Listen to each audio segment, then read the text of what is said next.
Պես եք աշխատել, որպեսզի այսօր իրենց քվեի կարևորությունը հասկանան ու կան ընտրատեղան մասին։ Մասնակցությունից տեղյակ չեմ, ես նոր եկա եւ հիմա պայմանավորվածության համաձայն ժամը 10-ին եկել եմ քվեարկելու։ Իսկ հանդիպումների ընթացքում ես հստակ տեսա, որ մարդկանց մոտ հավատն է փշրվել, տարիների ընթացքում տեսել են, որ իրենց քվեն, այո, ոչինչ չէր որոշում եւ հիմա էլ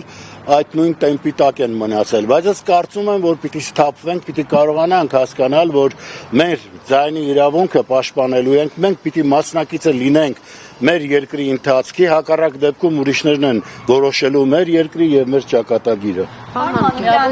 Պարմանական ընդդիմությունը այսօր հաղթանակ տոնելու է։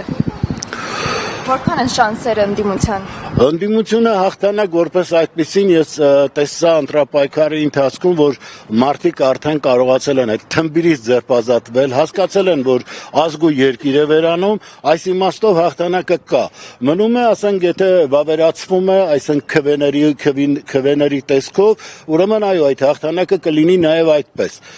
Կարծում եմ, եթե մասնակցությունը բարձր լինի, այո, ընդդիմությունը հաղթանակ կտոնի։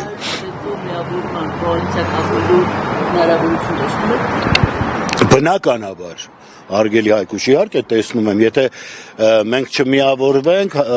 կփոշիացնենք մեր եղած քվեները, կմիավորվենք եւ կարողանանք միասնաբար լուրջ խնդիրներ լուծել։ Առաջին հարցը, որ լուծեք վաղաշաբաթ խոշորացած համայնքում։ Այս բարոյա հոգեբանական մթնոլորտը առողջացնելը, վերջապես ասենք, որ մենք մի ազգ ենք, մենք ընդհանուր շահեր ունենք եւ այն ամենը, ինչին ազգին ազգ է պահում, վեհացնում է, այն ամենը, ինչ մենք ժառանգել ենք, պիտի կարողանանք փոխանցել եւ դրա հետ միասին նաեւ այն ամբողջը, որը ես ծրագրել եմ, ներկայացրել եմ, լուծումներ եւ հերթականությամբ դրանք անելու ենք։ Պարոն Մանուկյան, տեխնացուներից մեկը կասկածի տակ է դրել ընդդիմադիր տեխնացուների կառավարելու կարողությունը նկատի ունենալով, որ քննադատում են կենտրոնական իշխանություններին, այսինքն դոտացիաներ եւ այլն, բայց մենք օրինակ ունեցել ենք Մասիսի համայնքապետ, որը այսօր ձերբակալված է, որին շատ սիրում էին ու որը հաղթահարում էր բոլոր խնդիրները։ Ինչ կասեք այս մասով, ոնց կմեկնաբանեք։ Այդ ձեր ասած իշխանություն, որ ասում եք, դրանք հենց հայ մարդ են տնու վատանում են։ Հիմի հայ մարդ են տեսել, վատացել են, ձերբակալել են, պտտվում են, հստանում են հայոց արժեքները վերհանողներ կան, հայկականությունը պահողներ կան,